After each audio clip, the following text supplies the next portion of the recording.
तो हाँ जी स्टूडेंट्स, अब आज की क्लास में हम एक और थ्योरम करने जा रहे हैं। तो बच्चे, अच्छी थ्योरम है, पेपर में हो सकता है हमें सेक्शन बी में देखने को मिल जाए। तो स्टेटमेंट क्या कह रहा है? कहता एफ कोई कंटिन्यूस फंक्शन है किसी ए से बी इंटरवल में, और सी कोई पॉइंट है उस ए से बी इंटरवल के अंदर, सच दैट वो सी पॉइंट कुछ ए से बी इंटरवल में इस तरीके से लिया गया है कि सी पर फंक्शन की वैल्यू यानी एफ सी की वैल्यू नॉट इक्वल टू कितनी है? 0। तो कहता then there exist a delta greater than 0। तो वो कहता फिर कोई डेल्टा जो कि एक पॉजिटिव नंबर है, 0 से बड़ा है, वो इस तरीके से एग्जिस्ट करेगा कि F X has the same sign as F सी।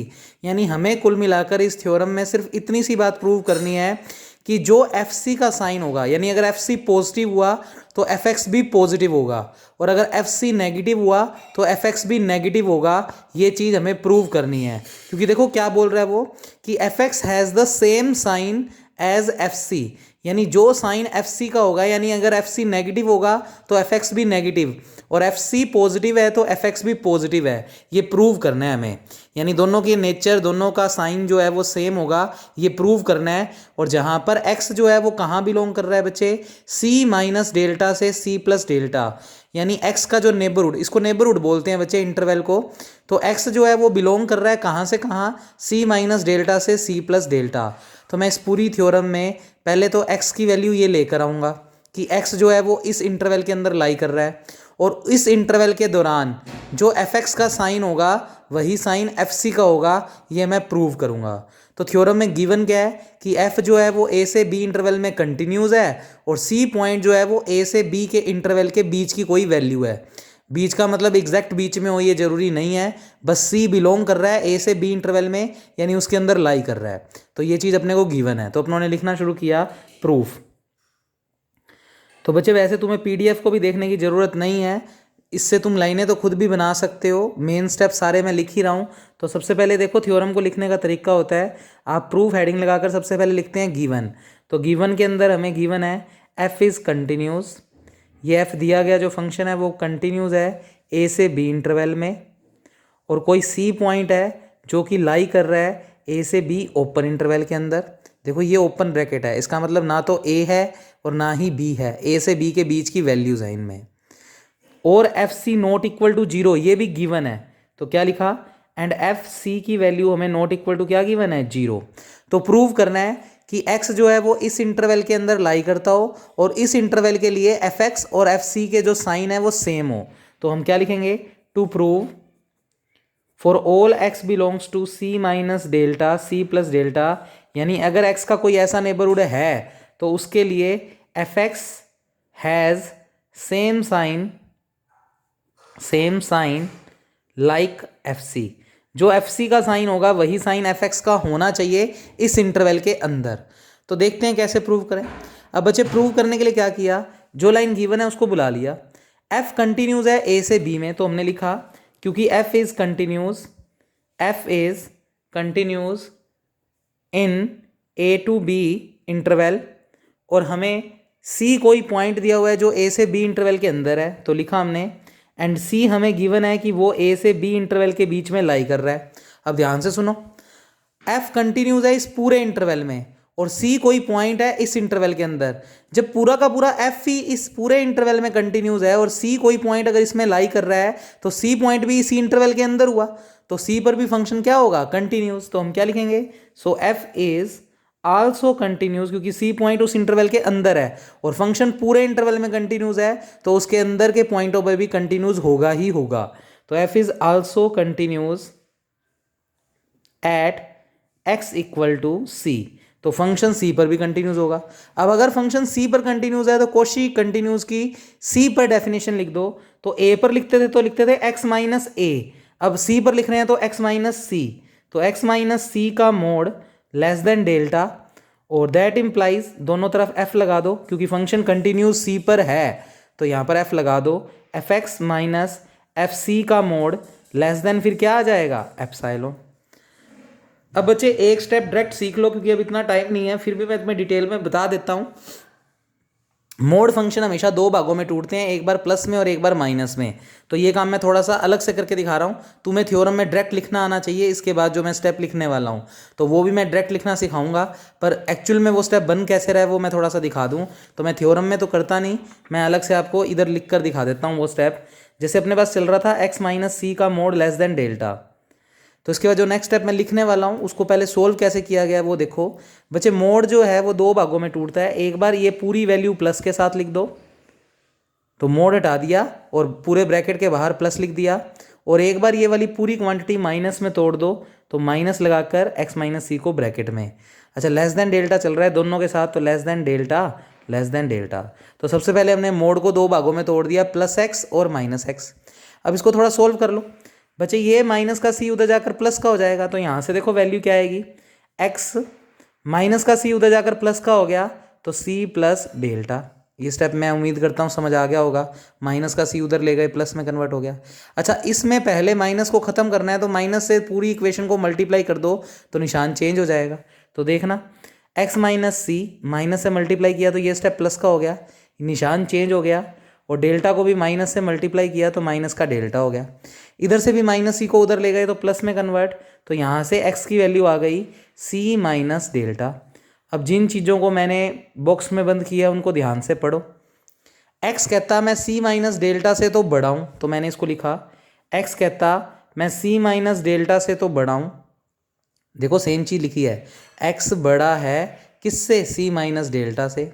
और x कहता मैं छोटा किससे हूँ, c प्लस डेल्टा से। x कहता मैं छोटा किससे हूँ, c प्लस डेल्टा से। तो बच्चे इसका मतलब इस लाइन को अगर इस तरीके से सोल्व करते हैं तो ये लाइन यहाँ पर कन्वर्ट हो जाती है। तो डायरेक्ट लिखना ही सीखो, क्योंकि हमारे पास इतना टाइम नहीं होगा पेपर में। तो कैसे करते हैं, यहाँ पर इधर ये जो भी चीज़ होती है उसको लिखो बीच में, ये वाले साइन लगा दो, फिर यहाँ पर जो भी चीज़ होती है उसको लिखो यहाँ पर भी और यहाँ पर भी, और यहाँ पर जो चीज़ होती है उसको यहाँ पर लिखो माइनस के साथ और यहाँ पर लिखो प्लस के साथ। तो देखना, अब अपनी थ्योरम में दिखाता हूँ तुम्हें। ये स्टेप को तो मैं डायरेक्ट ये लिखने वाला हूँ। अच्छा, इसको और आगे क्या लिख सकते हैं, x लाई कर रहा है c माइनस डेल्टा से c प्लस डेल्टा के बीच में, तो इसको ऐसे भी लिख सकते हैं, x belongs to c minus delta से c प्लस डेल्टा। तो आप इस लाइन को डायरेक्ट ये और ये लिख सकते हो, ये जो कि अपने को लिखना आना चाहिए। अब अगर आपको थ्योरम को दिखाऊं जहाँ तक चल रही थी हमारी, इसके बाद ये लाइन ये गिवन है, क्योंकि फंक्शन कंटिन्यूज है तो ये वो पूरी स्टेटमेंट रखेगा। अब इसको भी अगर मैं मोड की तरीके से एक बार प्लस में और एक बार माइनस में तोड़ूं तो डायरेक्ट लिखना सीखते हैं। तो मैं इस स्टेप को पीछे बुला रहा हूँ, F X minus F C का मोड लेस देन एप्सिलॉन। और ये अच्छे से सीख लो, क्योंकि आगे वाले चैप्टर में भी इसी टाइप की थ्योरम होएगी, तो उसमें भी मैं वापस ये सारा काम नहीं सिखाऊंगा, डायरेक्ट लिखूंगा। तो देखो मैंने क्या सिखाया था, यहाँ पर जो भी चीज़ होती है उसको बीच में, तो यहाँ पर एफ एक्स है तो एफ एक्स को लिखेंगे बीच में, फिर ये वाले साइन लगा देंगे। अच्छा, यहाँ जो चीज़ होती है वो यहाँ भी और यहाँ भी। अब यहाँ पर एफ सी है तो यहाँ पर एफ सी और इधर भी एफ सी। और यहाँ जो चीज़ देखो, यहाँ जो चीज़ होती है वो यहाँ पर माइनस और यहाँ पर प्लस, तो यहाँ पर एप्सिलॉन है तो एप्सिलॉन को यहाँ पर माइनस और यहाँ पर प्लस। अब किसी को डाउट हो तो इसको भी दो भागों में तोड़ना, प्लस में और माइनस में, और इस तरीके से कैलकुलेशन करके देखना, ये लाइन डायरेक्ट आ जाएगी। तो मैं अब मेन थ्योरम पे जा रहा हूँ, इसको तो मैं ये और ये लिख रहा हूँ, और ऐसे ही इसको मैं ये लिख रहा हूँ। तो ये स्टेप उम्मीद करता हूँ आप समझ गए होंगे। तो डायरेक्ट यहाँ पर आओ बच्चे, थ्योरम यहाँ तक चल पड़ी थी, इससे अपनों ने स्टेप बना दिया है, तो मैं डायरेक्ट लिख रहा हूँ। यहाँ से स्टेप बन गया c माइनस डेल्टा से c प्लस डेल्टा के बीच में, और ये लाइन भी उसी तरीके से अगर तोड़ेंगे तो F C minus epsilon less than F X less than F C plus epsilon. ठीक है बच्चे, यहाँ तक करने के बाद बच्चे नेक्स्ट स्टेप देखो, इसको नेबरहुड के रूप में लिखें तो x लाई कर रहा है c माइनस डेल्टा से c प्लस डेल्टा के बीच में, तो यहाँ तो लिख दिया x बिलोंग कर रहा है c माइनस डेल्टा से c प्लस डेल्टा के बीच में। अच्छा, इस लाइन को पढ़ा रहने दो और इसको अपने एक नंबरिंग दे देते हैं कुछ भी। तो ये अपनों ने दे दी numbering F C plus epsilon, और इसको मार्क कर दिया मान लो इक्वेशन नंबर 1। ठीक है, तो इस पूरे को इक्वेशन नंबर 1 बोल दिया। देखो नेबरहुड तो आ गया जो हमें चाहिए था। अब हमें बस इतनी सी बात प्रूव करनी है कि एफ एक्स और एफ सी के जो साइन होंगे वो सेम होंगे। अब उस चीज़ को मैंने प्रूव करने के लिए क्या कंसेप्ट लगाया बच्चे, ध्यान से सुनना। हमें इस थ्योरम में एक और मोस्ट इंपॉर्टेंट बात गिवन है कि F C not equal to 0 है, तो हमने बस इसी को बुला लिया, क्योंकि इसका यूज़ नहीं हुआ था अभी तक, इसको और बुला लिया। अब सोचो कोई चीज़ अगर जीरो के बराबर नहीं है तो कोई भी नंबर तीन टाइप का होता है, या तो जीरो, या जीरो से बड़ा, या जीरो से छोटा। अब अगर हमें गिवन है कि एफ सी जीरो के बराबर नहीं है तो यहाँ से दो केस अराइज होते हैं, या तो फिर एफ सी जीरो से बड़ा होगा या एफ सी जीरो से छोटा होगा। भाई दो ही बातें होती है, अगर एफ सी जीरो के बराबर नहीं है तो या तो एफ सी पॉजिटिव होगा या एफ सी नेगेटिव होगा। हम दोनों ही केसों को लेकर चलेंगे वन बाय वन और प्रूव कर देंगे कि अगर एफ सी जीरो से बड़ा, यानी अगर एफ सी पॉजिटिव तो एफ एक्स भी पॉजिटिव, क्योंकि हमें थ्योरम में प्रूव क्या करना है कि जो साइन एफ सी का होगा वही साइन एफ एक्स का होगा, ये प्रूव करो। तो अगर हम पहला केस एफ सी को पॉजिटिव मानकर चलते हैं तो मुझे एफ एक्स को भी इस केस में पॉजिटिव ही लेकर आना है, और ऐसे ही अगर एफ सी को नेगेटिव लेकर चलते हैं तो एफ एक्स को भी नेगेटिव लेकर आना है। अगर ले आए तो थ्योरम खत्म हो जाएगी। तो अच्छी थ्योरम है। पहला केस बुला रहा हूँ, case first, if F C हम कंसीडर कर लें किससे बड़ा, जीरो से बड़ा। तो अब हमें फिर प्रूव क्या करना है, टीपी का मतलब to prove, function F X भी फिर जीरो से क्या होना चाहिए, बड़ा। जहाँ पर x किस इंटरवल में लाई कर रहा है बच्चे, इस इंटरवल की बात कर रहे हैं। For all x belongs to c minus delta से c प्लस डेल्टा। तो PDF देखने की भी जरूरत नहीं है, मैं प्रॉपर ही लिखवा रहा हूँ, इसको अच्छे से नोट कर लो। तो बच्चे fx, ये fx है बच्चे, बॉक्स थोड़ा सा ऐसे बन गया। fx की वैल्यू जीरो से क्या बड़ी प्रूव करनी है, जीरो से बड़ी। क्यों जीरो से बड़ी प्रूव कर रहे हैं, क्योंकि इस केस में एफ सी जीरो से बड़ा है, यानी एफ सी पॉजिटिव है, तो एफ एक्स का भी सेम साइन होना चाहिए, तो एफ एक्स भी इस केस में क्या आना चाहिए, पॉजिटिव। अब इसको कैसे प्रूव करें, अब अच्छे इसको प्रूव करने के लिए हमने एक छोटी सी बात कही, एफ सी किससे बड़ा है, इस केस में जीरो से बड़ा। तो लिखा हमने, केस हम लेकर चले हैं एफ सी इस केस में जीरो से बड़ा है। अच्छा, एप्सिलॉन और डेल्टा मैंने जब करवाए थे बच्चे कोशी कंटिन्यूस की डेफिनेशन, तो वहाँ लिखवाया भी था कि एप्सिलॉन और डेल्टा बहुत ही छोटी क्वांटिटी है, लगभग टेंडिंग्स टू जीरो। तो एप्सिलॉन जीरो से बड़ा तो है, पर ब्रैकेट में लिख लो वेरी स्मॉल, बहुत ज़्यादा छोटा है, लगभग 0.0000004, तो बहुत ही छोटी वैल्यू है। अब मुझे एक छोटी सी बात सोच के बताओ, एफ सी जीरो से बड़ा है और ये तो काफ़ी बड़ी वैल्यू है, बट एप्सिलॉन तो जीरो से बड़ा तो है पर बहुत ही छोटा। तो मुझे सोच के बताओ, F C minus epsilon zero से बड़ा होगा या जीरो से छोटा। देखो एफ सी पॉजिटिव है, मान लो 5 है, और एप्सिलॉन जीरो से बड़ा पर बहुत ही छोटा, लगभग 0.00002 ले लो। तो 5 में से 0.002 घटाएंगे तो वैल्यू पॉजिटिव ही आएगी, यानी जीरो से बड़ी आएगी। तो आप कह सकते हो कि एफ सी माइनस एप्सिलॉन जो कुछ भी आएगा वो जीरो से क्या आएगा बच्चे, बड़ा। अब एफ सी माइनस एप्सिलॉन अगर जीरो से बड़ा है तो इक्वेशन नंबर 1 को कनेक्ट कर देते हैं इससे। देखो ध्यान से, ये इक्वेशन 1 तुम्हें दिख रही होगी, F C minus epsilon, F C minus epsilon कहता मैं जीरो से बड़ा हूँ, तो मैंने लिखा फ्रॉम इक्वेशन 1, बड़े ध्यान से सुनना, बहुत सिंपल सी थ्योरम है। एफ सी माइनस एप्सिलॉन किससे बड़ा है, जीरो से, तो मैंने जीरो को पहले लिख लिया, एफ सी माइनस एप्सिलॉन को बाद में लिख लिया। बात यही लिखी है, देखो ध्यान से, निशान किस तरफ खुला है, एफ सी माइनस एप्सिलॉन की तरफ, और मेरा भी इसी की तरफ खुला है, और जीरो की तरफ निशान बंद है, जीरो की तरफ निशान बंद है। अब इक्वेशन 1 से क्या कर रहे हैं, एफ सी माइनस एप्सिलॉन कहता मैं किससे छोटा हूँ, एफ एक्स से।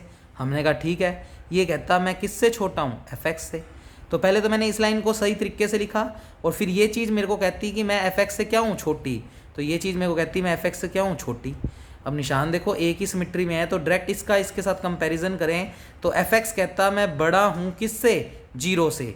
तो यहाँ से अपने लिख सकते हैं कि एफ एक्स कहता कि मैं बड़ा हूँ किससे, जीरो से।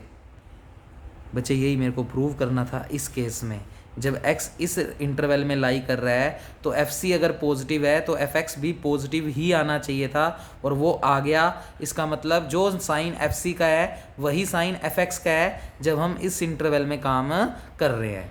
अब दूसरा, अगर एफ सी को क्या मान लेते हैं, जीरो से छोटा। अब अगर एफ सी को जीरो से छोटा मानते हैं तो उस केस में एफ एक्स भी जीरो से छोटा आना चाहिए, ये प्रूव करना है। तो पहले केस सेकंड बुलाया, इफ़ एफ सी जीरो से छोटा, एफ सी जीरो से छोटा भी हो सकता है क्योंकि दो केस बनते हैं। तो इस केस में अपने को प्रूव क्या करना है, तो क्या लिखा, टू प्रूव, सिद्ध करना है एफ एक्स भी फिर जीरो से क्या हो, छोटा हो। इस इंटरवल के लिए एफ एक्स भी फिर जीरो से क्या हो, छोटा हो।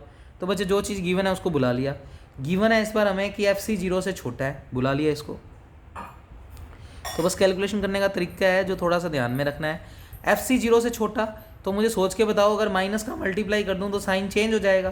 तो यहाँ से अगर माइनस का मल्टीप्लाई करें तो माइनस का एफ सी, निशान चेंज, जीरो के आगे तो माइनस का कोई मतलब नहीं है, तो ये लाइन आ गई। ये लाइन आने के बाद बच्चे माइनस का FC जीरो से बड़ा, पूरा का पूरा माइनस FC जो भी होगा वो जीरो से बड़ा है, और एप्सिलॉन जो होता है वो पॉजिटिव होता है पर जीरो से बहुत छोटा। अब सोचो ये वैल्यू पॉजिटिव है पर ये तो कुछ बड़ी होएगी, ये 5 है मान लो, माइनस का FC टोटल 5 है, तो 5 जीरो से बड़ा होता है, और 5 में से बहुत छोटी वैल्यू अगर घटाएं तो भी रिजल्ट पॉजिटिव आएगा। तो मुझे सोचकर बताओ, माइनस का FC जो कि पॉजिटिव है, पॉजिटिव है, इसका मतलब ये काफ़ी बड़ा है, 5 है मान लो, ये पूरी वैल्यू 5 है, माइनस समेत 5 है, तो इसमें से अगर हम बहुत छोटी पॉजिटिव वैल्यू घटा देंगे तो भी रिजल्ट पॉजिटिव ही रहेगा। भाई 5 में से, ये मत समझना FC को 5 ले रहा हूँ तो ये -5 बन जाएगा, नहीं, मैं माइनस FC टोटल को 5 ले रहा हूँ, तो 5 में से अगर कुछ घटाएंगे तो पॉजिटिव ही आएगा। अच्छा, ये लाइन समझ आने के बाद माइनस कॉमन ले लो, तो अंदर बचेगा FC प्लस एप्सिलॉन, किससे बड़ा चल रहा है, जीरो से, FC प्लस एप्सिलॉन। अब दोनों तरफ अगर माइनस से मल्टीप्लाई कर दें तो ये बनेगा FC प्लस एप्सिलॉन, निशान चेंज हो जाएगा और जीरो के आगे माइनस का कोई मतलब नहीं है, तो ये लाइन यहाँ तक बन जाएगी।